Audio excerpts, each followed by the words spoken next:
ಬಿಜೆಪಿಯಲ್ಲಿ ಯಡಿಯೂರಪ್ಪ ಕುರ್ಚಿ ಬದಲಾವಣೆ ಬಯಸಿದ್ದವರೆಲ್ಲ ಈಗ ಸೈಲೆಂಟ್ ಆಗಿಬಿಟ್ಟಿದ್ದಾರೆ. ಬಿಎಸ್ವೈ ಸರ್ಕಾರದ ವಿರುದ್ಧ ಒಗ್ಗಟ್ಟಿನಿಂದ ಹೋರಾಡ್ತಿರುವಂತಹ ಕಾಂಗ್ರೆಸ್ನಲ್ಲಿ ಈಗ ಕುರ್ಚಿ ಕಚ್ಚಾಟ ಶುರುವಾಗ್ಬಿಟ್ಟಿದೆ. ಕೂಸು ಹುಟ್ಟೋ ಮುನ್ನವೇ ಕುಲಾವಿ ಹೊಲಿಸೋ ಕೆಲಸನೂ ನಡೀತಾ ಇದೆ.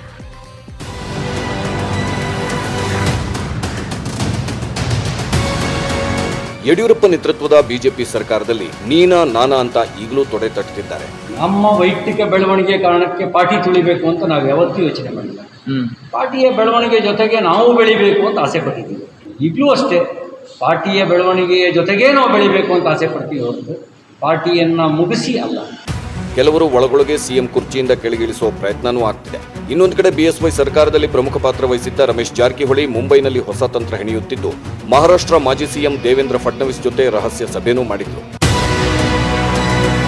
ಸಿಡಿ ಕೇಸ್ನಲ್ಲಿ ವಕೀಲರ ಹುಡುಕಾಟವೋ ಸಚಿವ ಸ್ಥಾನ ಗಿಟ್ಟಿಸಿಕೊಳ್ಳೋ ರಣತಂತ್ರವೋ? ರಮೇಶ್ ಜಾರಕಿಹೊಳಿ ಆಪ್ತರ ಪ್ರಕಾರ ಸಚಿವ ಸ್ಥಾನ ಗಿಟ್ಟಿಸಿಕೊಳ್ಳೋದಕ್ಕೆ ಸಿಡಿ ಪ್ರಕರಣದಿಂದ ಮುಕ್ತಿ ಪಡೆಯೋಕೆ ಪ್ರಭಾವಿ ವಕೀಲರನ್ನ ಭೇಟಿ ಮಾಡೋಕೆ ಹೋಗಿದ್ರು ಎಂಬ ಮಾತುಗಳು ಕೇಳಿ ಬರ್ತಿದೆ. ಆದರೆ ನಾಯಕತ್ವ ಬದಲಾವಣೆ ಸಿಡಿಮದ್ದು ಸಿಡಿಯೋವಾಗಲೇ ಮಹಾರಾಷ್ಟ್ರದಲ್ಲಿ ರಮೇಶ್ ಜಾರಕಿಹೊಳಿ ಬಿಎಸ್ವೈ ಸರ್ಕಾರದ ವಿರುದ್ಧ ಹೊಸ ಚದುರಂಗದಾಟ ಶುರು ಮಾಡಿದ್ದಾರಾ ಅನ್ನೋ ಅನುಮಾನಗಳು ವ್ಯಕ್ತವಾಗಿದೆ. ಇದು ರಾಜಕಾರಣ ಮಾಡೋ ಟೈಮ್ ಅಲ್ಲ. ರಾಜಕಾರಣಕ್ಕೆ ಪ್ರತ್ಯೇಕ ಟೈಮ್ ಮೀಸಲಿಡೋಣ. ಈಗ ಕೋವಿಡ್ ಇಂದ ಈಗ ಸದ್ಯ ಚೇತರಿಸಿಕೊಳ್ತಾ ಇದ್ದೀವಿ. ಬಿಜೆಪಿಯಂತೆ ಕಾಂಗ್ರೆಸ್ನಲ್ಲೂ ನಾಯಕತ್ವ ರಗಳೆ. ಸಿದ್ದರಾಮಯ್ಯ ಡಿಕೆಶಿ ಮಧ್ಯೆ ನಿಲ್ಲದ ಕುರ್ಚಿ ಕಾಳಗ. ಕಾಂಗ್ರೆಸ್ನಲ್ಲಿ ಸಿಎಂ ಕುರ್ಚಿ ಗೊಂದಲ ಸದ್ಯಕ್ಕೆ ಮುಗಿತಾನೇ ಇಲ್ಲ.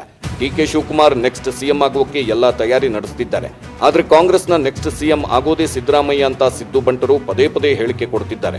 ಅದರಲ್ಲೂ ಸಿದ್ದರಾಮಯ್ಯ ಚಾಮರಾಜಪೇಟೆಗೆ ಬಂದು ಅರ್ಜಿ ಹಾಕಿದ್ರೆ ಸಾಕು, ಪ್ರಚಾರಕ್ಕೆ ಬರೋದು ಬೇಡ, ಗೆಲ್ಲಿಸ್ತೀನಿ ಅಂತಿರುವ ಜಮೀರ್ ಜೊತೆ ಹಲವರು ಸಿದ್ದರಾಮಯ್ಯ ಪರ ಬ್ಯಾಟ್ ಬೀಸಿದ್ರು. ನಾನು ಅವರು ನನ್ನ ಕ್ಷೇತ್ರಕ್ಕೆ ಬಂದು ಅರ್ಜಿ ಆಗೋಗ್ಲಿ 70,000 ಲೀಡಲ್ಲಿ ಗೆಲ್ಸ್ಕೊಂಡು ಬರ್ತೀನಿ. ಅವರು ಬೇರೆ ಕಡೆ ಟೂರ್ ಮಾಡಿದ್ರೆ ಒಂದು 70 ಸೀಟ್ ಹೆಚ್ಚಾಗಿ ಬರ್ತದೆ, 25 ಸೀಟ್ ಹೆಚ್ಚಾಗಿ ಬರ್ತದೆ. ಆ ಕಾರಣಕ್ಕೆ ನನ್ನ ಕ್ಷೇತ್ರ ಬಿಟ್ಕೊಡಕ್ಕೆ ಸಿದ್ಧಾಗಿದ್ದೀನಿ. ಅದೆಲ್ಲ ಹೈಕಮಾಂಡ್ ಬಿಟ್ಟಂತ ವಿಷಯ ನಮಗೆ ಬರೋದೇ ಇಲ್ಲ. ನಾನು ಸಿದ್ದರಾಮಯ್ಯನ ಪಟ್ಟ ಶಿಷ್ಯ. ಸರ್ಕಾರ ಇಲ್ಲೇ ಒಂದು ಕಡೆ ಕೋವಿಡ್ ನಿಯಂತ್ರಣ ಮಾಡುವಲ್ಲಿ ಅವರವರ ಒಳ ಆಂತರಿಕ ಜಗಳದಲ್ಲಿ ಸರ್ಕಾರ ಆಡಳಿತದಲ್ಲಿ ವಿಫಲತೆ ಕಾಣ್ತಾ ಇದೆ. ಬಹುಶಃ ಅದಕ್ಕೋಸ್ಕರ ಜನ ಇವತ್ತು ಟಿವಿ ಮಾಧ್ಯಮಗಳಲ್ಲಿ, ಫೇಸ್ಬುಕ್ಗಳಲ್ಲಿ, ಟ್ವಿಟರ್ಗಳಲ್ಲಿ ಮುಂದಿನ ಮುಖ್ಯಮಂತ್ರಿಗಳು ಸಿದ್ದರಾಮಯ್ಯ ಅವರು ಆಗಬೇಕು ಅಂತಕ್ಕಂಥ ಕೂಗು ಪ್ರತಿಯೊಬ್ಬರಲ್ಲಿ ಇದೆ ಅಂತೇಳಿ ನನ್ನ ಭಾವನೆ. ಸಿದ್ದರಾಮಯ್ಯನವರೇ ಮುಂದಿನ ಸಿಎಂ ಅನ್ನೋ ಹೇಳಿಕೆ ಕೇಳಿಸಿಕೊಂಡು ಡಿಕೆಶಿ ಸುಮ್ಮನಿರ್ತಾರೆ. ಸಿಎಂ ಆಗಬೇಕು ಅಂತ ಕನಸು ಕಾಣ್ತಿರೋ ಮಾಜಿ ಡಿಸಿಎಂ ಪರಮೇಶ್ವರ್ ಸುಮ್ಮನಿರ್ತಾರೆ. ಸಿದ್ದರಾಮಯ್ಯ ಬೆಂಬಲಿಗರಿಗೆ ತಿರುಗೇಟು ಕೊಟ್ಟರು. ಸಿದ್ದರಾಮಯ್ಯನವರ ಜೊತೆಯಲ್ಲಿರ್ತಕ್ಕಂಥ ಜಮೀರ್ ಅಹಮದ್ ಅವರಿಗೆ ಸ್ವಾಭಾವಿಕವಾಗಿ ಸಿದ್ದರಾಮಯ್ಯನವರು ಮುಖ್ಯಮಂತ್ರಿ ಆಗಬೇಕು ಅಂತ ಇರಬಹುದು. ಪಕ್ಷದ ವ್ಯವಹಾರ ಬಂದಾಗ ಕಾಂಗ್ರೆಸ್ ಅಧ್ಯಕ್ಷರು ಸುಪ್ರೀಂ ಕಾಂಗ್ರೆಸ್ಸಿನ ಅಧ್ಯಕ್ಷರಿರ್ತಾರೆ. ಕಾಂಗ್ರೆಸ್ ಪಕ್ಷದ ಎಲ್ಲ ವ್ಯವಹಾರಗಳಿಗೆ ಅವರೇ ಸುಪ್ರೀಂ. ಕಚ್ಚಾಟದ ಮಧ್ಯೆ ಕಾಂಗ್ರೆಸ್ನಲ್ಲಿ ಸರ್ಜರಿ. ಹೈಕಮಾಂಡ್ ಭೇಟಿಗೆ ದೆಹಲಿಯಲ್ಲಿ ಡಿಕೆ ಬಿಡಾರ. ಕಚ್ಚಾಟದ ಮಧ್ಯೆನೂ ಕಾಂಗ್ರೆಸ್ನಲ್ಲಿ ಭರ್ಜರಿ ಆಪರೇಷನ್ ಮಾಡೋಕೆ ಡಿಕೆ ಶಿವಕುಮಾರ್ ತಯಾರಿ ಮಾಡಿಕೊಂಡಿದ್ದಾರೆ. ಕೆಪಿಸಿಸಿ ಪದಾಧಿಕಾರಿಗಳ ಪುನರ್ರಚನೆಗೆ ಕೈ ಹಾಕಿದ್ದು ಒಪ್ಪಿಗೆ ಪಡೆಯಲು ದೆಹಲಿಗೆ ಹೋಗಿದ್ದಾರೆ. 1 ವರ್ಷದಿಂದ ಎಲ್ಲರ ಕೆಲಸ ನೋಡುತ್ತಿದ್ದೇನೆ, ನಿರಂತರವಾಗಿ 2 ವರ್ಷದಿಂದ ಇರುವವರನ್ನ ಬದಲಿಸಬೇಕು, ಬದಲಿಸುವ ಬಗ್ಗೆ ಹಿರಿಯರ ಸಭೆಯಲ್ಲಿ ತೀರ್ಮಾನವಾಗಿದೆ ಅಂತಾನೂ ಡಿಕೆಶಿ ಹೇಳಿದ್ರು. ನಾಯಕತ್ವ ಕಿತ್ತಾಟದ ಬಗ್ಗೆ ರಾಜಕೀಯ ಬಿಡಿ ಅಂತ ಮಾಜಿ ಸಿಎಂ ಕುಮಾರಸ್ವಾಮಿ ಕಿಡಿಕಾರಿದ್ರು. ರಾಜಕಾರಣ ಮಾಡಲಿಕ್ಕೆ ಸಮಯ ಬೇರೆ ಇದೆ.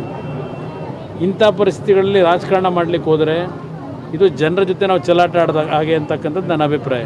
ಮೊದಲು ಜನತೆಗೆ ಆಗಿರತಕ್ಕಂಥ ಅನಾಹುತ ತಪ್ಪಿಸ್ತಕ್ಕಂಥದ್ದಕ್ಕೆ ಸರ್ಕಾರದ ಜವಾಬ್ದಾರಿ ಇವತ್ತು ಪರಿಣಾಮಕಾರಿಯಾಗಿ ಕೆಲಸ ಮಾಡಬೇಕು. ಒಟ್ನಲ್ಲಿ ಕೊರೋನಾ ಕಷ್ಟಕಾಲದ ಮಧ್ಯೆನೂ ಕುರ್ಚಿಗಾಗಿ ರಾಜಕಾರಣಿಗಳು ಮಾಡ್ತಿರೋ ಸರ್ಕಸ್ ಮಾತ್ರ ನಿರಂತರವಾಗಿ ನಡೀತಾನೇ ಇದೆ. Bureau report, news 18 Kannada.